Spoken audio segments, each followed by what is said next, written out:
de la Asociación de Industrias Químicas y Petroquímicas de Venezuela. Buenas tardes, bienvenido. Buenas tardes, Mariana. Muchas gracias por invitarme a tu programa. Y buenas tardes a todos los televidentes.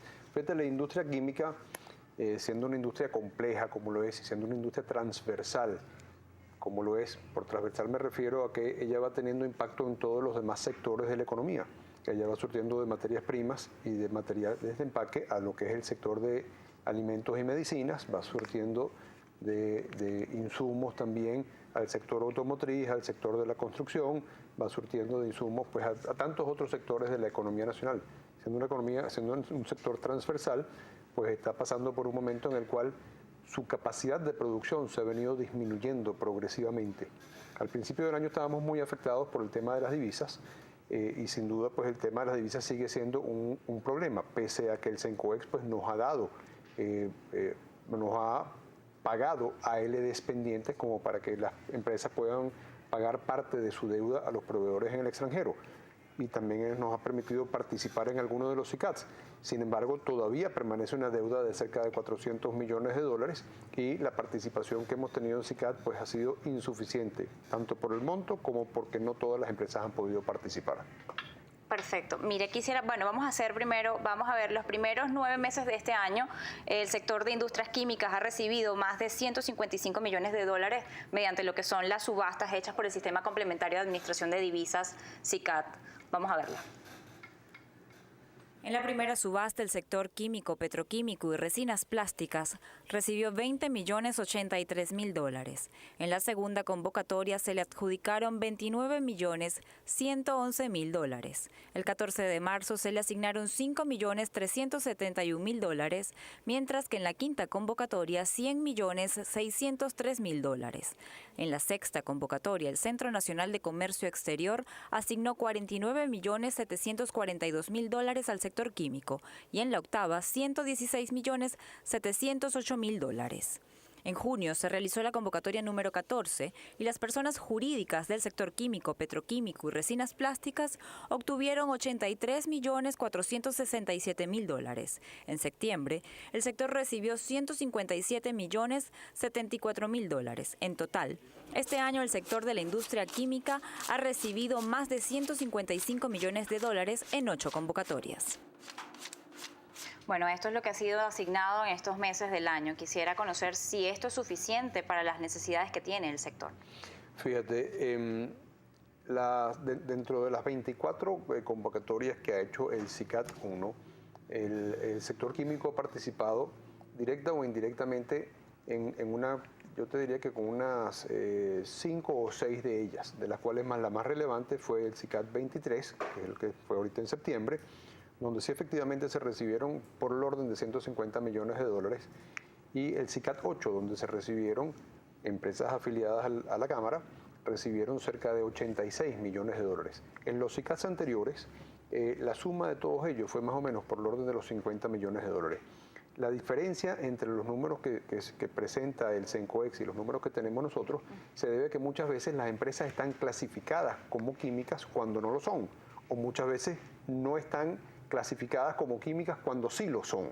Entonces, hay algunas empresas que van recibiendo y parece que fueran químicas y muchas veces no lo son. Otra cosa que puede suceder es que muchas veces son químicas farmacéuticas, no química industrial, o agroquímicos, no químicos industriales. Entonces, la clasificación de cuáles empresas son las que verdaderamente están recibiendo, pues tiene estas dificultades. Dentro de eso, te puedo decir que podemos tomar la suma de cerca de 300 millones que se ha venido recibiendo a través del SICAD 1. Okay. Cifra pues que habría que complementarla con lo que se ha recibido a través de Cencoex. Cencoex es el uso de los AAD. Y a través de los AAD se han hecho una cantidad de importaciones. No te sabría cuantificar exactamente cuántas se han hecho. De ahí lo que te puedo decir es que la deuda llegó a estar en un momento dado en cerca de 820 millones de dólares. Hoy en día está por el orden de los 380 millones de dólares. El diferencial es lo que se ha pagado. Verdaderamente se ha pagado un poco más porque se han realizado nuevas importaciones. Si pudiésemos hacer una estimación, yo me aventuraría a decir que se han pagado cerca de 600 millones de dólares este año. Okay. Que si lo sumamos a los 300 50 millones de dólares o 300 millones de dólares que te dije antes, pues luciera que tenemos unos 900 o 950 millones de dólares que se han otorgado al sector. Eso luciera razonable para un año regular. Este es un sector que consume por el orden de los 1.300, 1.500 millones de dólares al año. Ahora bien, hay que considerar que una parte importante de lo que se ha pagado ha sido para pagar deuda correspondiente al 2012, no importaciones regulares del 2013. Entonces, y eso se ha liquidado este año para pagar 2012. Una parte importante de 2012 y alguito del 2013. Entonces, verdaderamente lo que hemos recibido correspondiente al 2013 termina siendo cerca de unos 400 o 450 millones de dólares o 500 millones de dólares para este año, lo cual es a todas luces insuficiente, siendo un sector que consume 1.300, 1.500 millones de dólares al año. Eso solamente para pagos a proveedores extranjeros. Todo esto para pagos de materia prima que ya se trajo o materia prima que se va a traer, dependiendo si es en COEX o si en SICAD.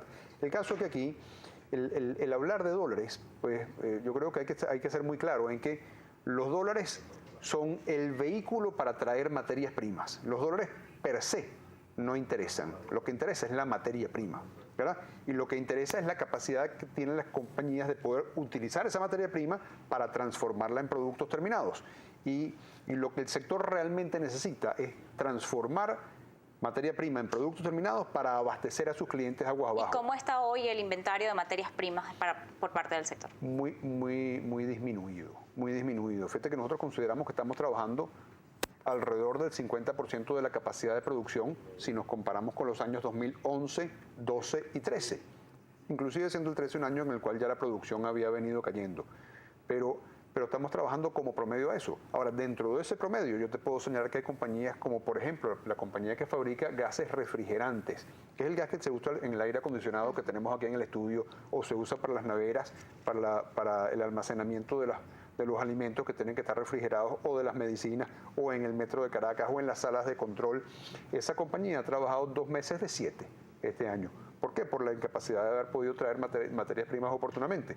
Pigmentos, la fabricación de pigmentos que se utiliza para lo que es fabricación de pinturas, para lo que son los master batches que se utilizan para pigmentar las resinas plásticas, para la fabricación de tintas. Eso ha trabajado este año al 7%. Por otro lado tenemos los productos de cuidado del hogar, los cuales pues, son el objeto del tema del control de precios. Ellos han trabajado al 100%. O sea que tenemos una heterogeneidad de niveles de producción dentro de los subsectores que componen el sector químico, pero en promedio hemos trabajado bastante, hemos trabajado bastante por debajo de lo que veníamos trabajando en años anteriores. ¿Y cuál es la deuda que hoy acumula el sector? En este momento, la deuda en términos de ALDs, que son las autorizaciones de liquidación de divisas, está por el orden de los 380 millones de dólares. Lo malo de esa deuda, el monto ha bajado, lo malo de esa deuda es que es muy vieja. Entonces fuimos perdiendo la confianza de los proveedores internacionales de que nuevos despachos van a ser pagados oportunamente. Ahora bien... ¿No se han hecho nuevos despachos? ¿La deuda quedó cortada allí? No. ¿O se han hecho más? Se han hecho nuevos despachos vía SICAD 1 principalmente, y algunos proveedores han accedido a despachar vía CENCOEX. ¿Cuál es la diferencia? Para que los televidentes puedan entender. A través de SICAD 1, los fondos se anticipan al proveedor para que despache contra un pago ya realizado. A través de CENCOEX, el proveedor tiene que dar crédito a la empresa venezolana, y una vez que la mercancía se nacionaliza, en ese momento CENCOEX procede al pago. Además hay una diferencia de precios. ¿Eso se traslada al producto? No hay mayor diferencia de precios. Es el doble, 6 y 12. Ah, bueno, CENCOEX es 6, SICAD 1 es 12, efectivamente, tienes toda la razón. Sí, efectivamente, con esa diferencia de precios, sí se traslada. Pensaba que te referías a la diferencia de precio en dólares de las materias primas. La diferencia de precio a las que ustedes van a adquirir. La tasa de cambio a la cual vamos adquiriendo los dólares, sí hay una diferencia, lo cual impacta pues en los productos. Ahora, el tema de las materias primas es uno de los temas. Aquí hay muchos otros temas que van impactando al sector y que lo van restringiendo de poder tener el nivel de operatividad normal que se desearía. Y ahí tenemos, por ejemplo, el tema de repuestos para que las maquinarias comiencen o operen con regularidad. Aquí hay una cantidad de repuestos que las máquinas utilizan todo el tiempo: sellos, rolineras, correas dentadas, PLCs, que son los programadores de lógica, los controladores de lógica programable, una cantidad de cosas que las compañías no importan normalmente, regularmente ellas, sino que lo van comprando en casas de repuestos que se especializan en esa cosa, y esas casas de repuestos pues se han venido quedando sin repuestos y eso va parando las máquinas. Uno requiere para operar materia prima, maquinaria y mano de obra. Y la maquinaria está un poco digamos, obstruida por esto. La materia prima ya te he comentado, pues la mano de obra también tiene los bemoles que tiene en este momento. Gracias. Vamos a hacer la primera pausa aquí en Noticias Globovisión Economía. Al regreso seguiremos conversando con Juan Carlos Olalquiaga, presidente de Azoquín.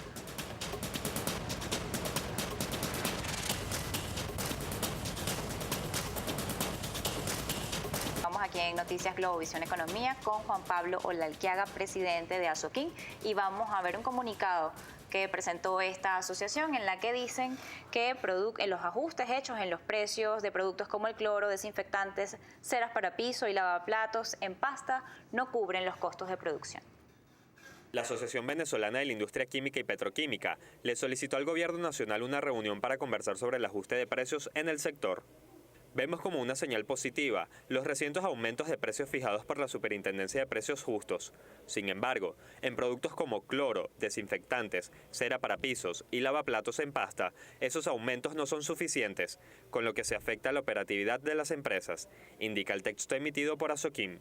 La asociación recordó que el ajuste de precios en el sector tenía un rezago de 3 años y manifestó que durante ese periodo las industrias químicas asumieron los incrementos de costos en materias primas, insumos, fletes de transporte y servicios portuarios. Bueno, este es el comunicado que ustedes emitieron.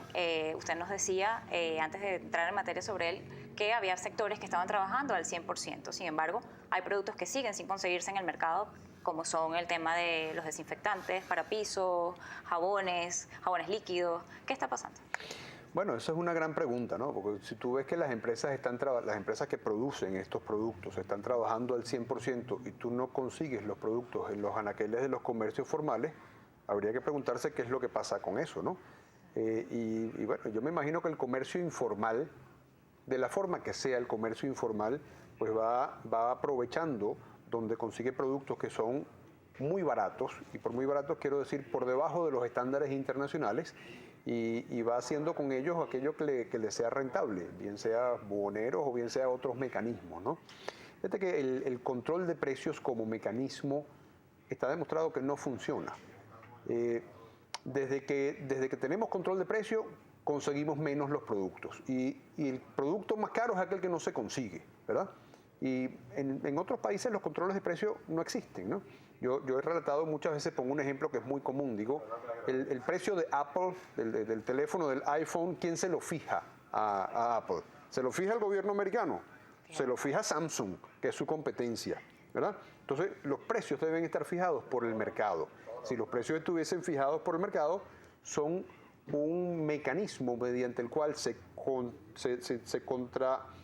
equipara la demanda con la oferta, la demanda internacional contra la oferta, y entonces tú pasas a tener, digamos, un uso racional de ese producto, y lo consiguen aquellos que realmente lo requieren. Ahora le pregunto, entonces sí es parte de un contrabando de extracción y el gobierno nacional tiene razón en esto. Entonces la política de haber cerrado la frontera y de extender el cierre de la frontera durante 3 meses más, ¿da algún resultado o no está dando ningún resultado porque siguen sin conseguirse los productos?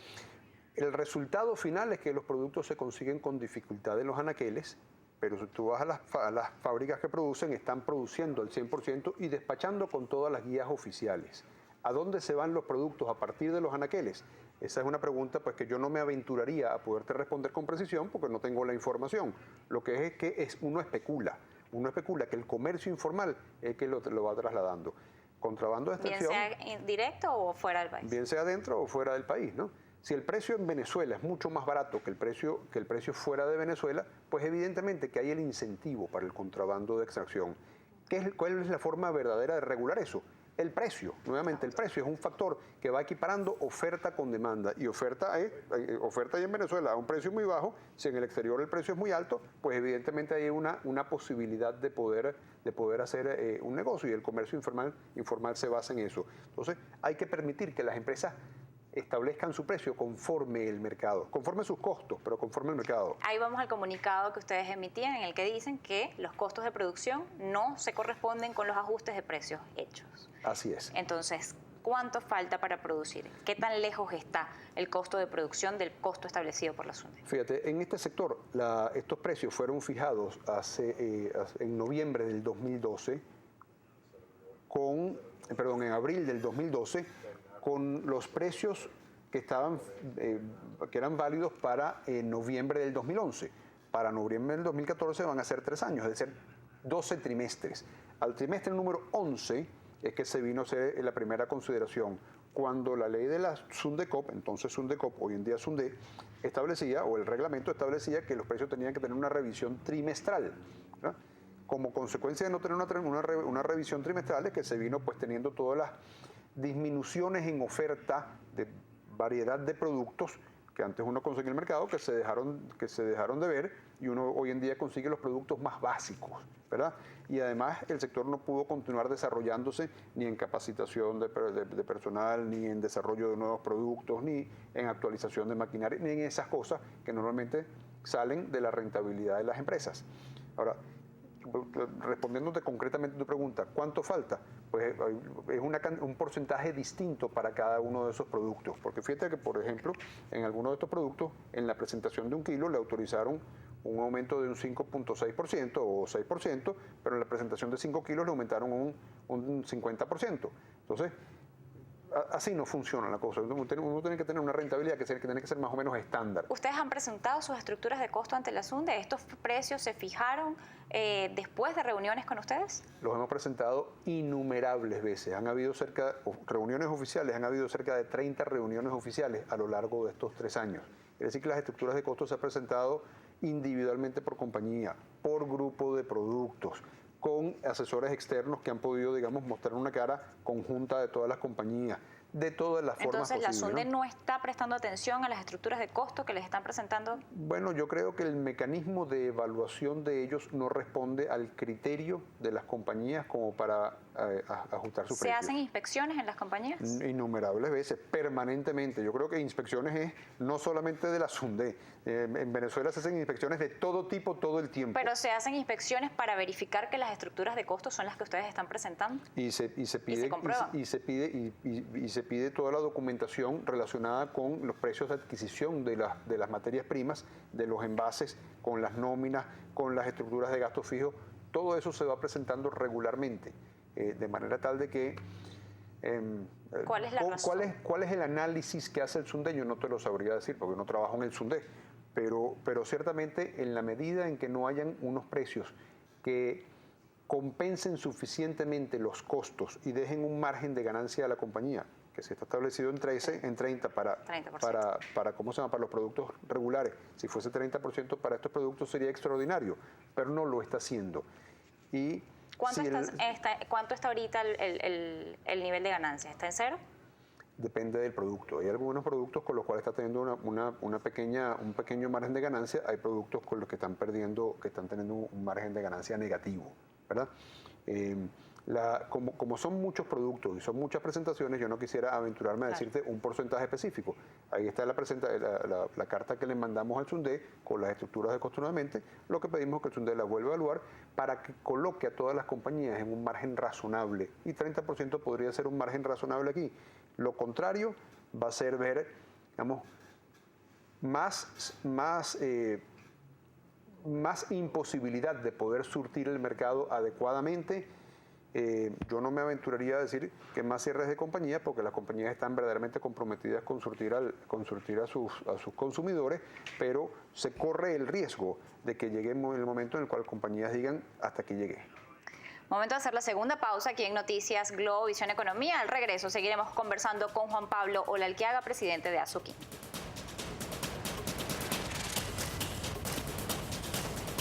Bueno, y hoy la Superintendencia Nacional de Precios Justos hizo también una inspección en Catia, en una carnicería, pero allí el director regional de la SUNDE, Raúl Rodríguez, se refirió a la solicitud de Azoquim del ajuste en el precio de algunos productos. Vamos a ver qué nos dijo.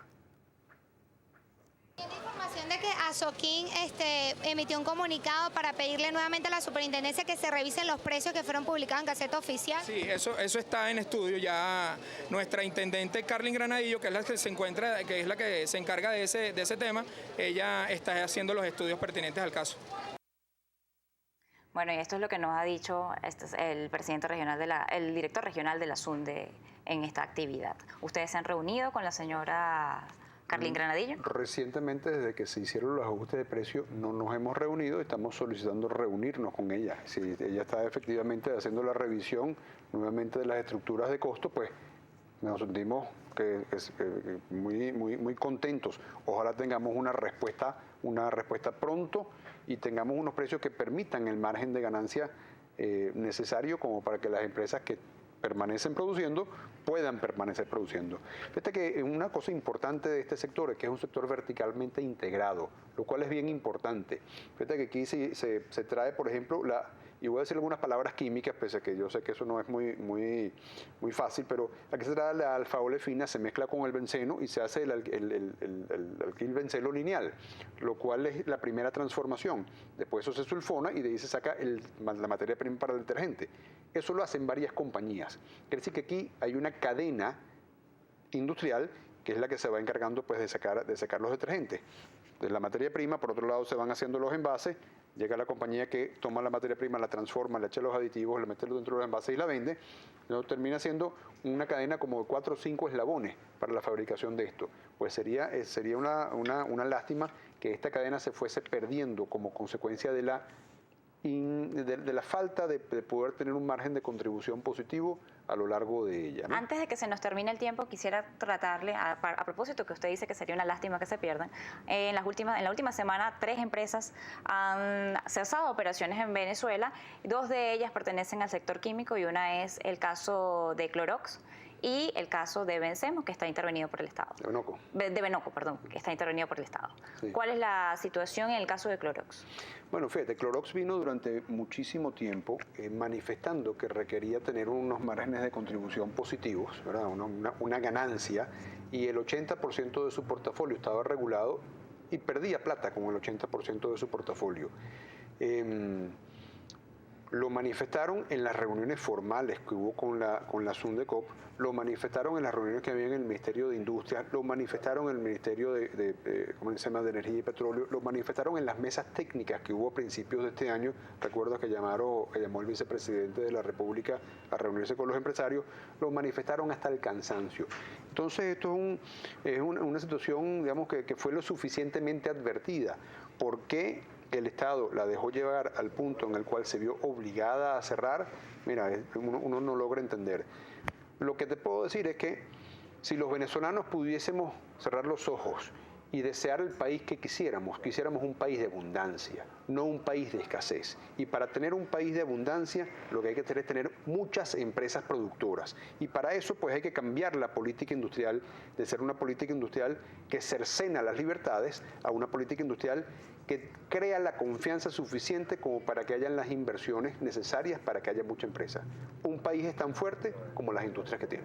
Muchísimas gracias por habernos acompañado la tarde de hoy. Fue Juan Carlos Olalquiaga, presidente de Azoquín. De esta manera hemos llegado al final de Noticias Globovisión Economía por el día de hoy. Recuerden, pueden escribirnos a @economía_gb o @mmartinez_gb. Tengan todos una feliz tarde.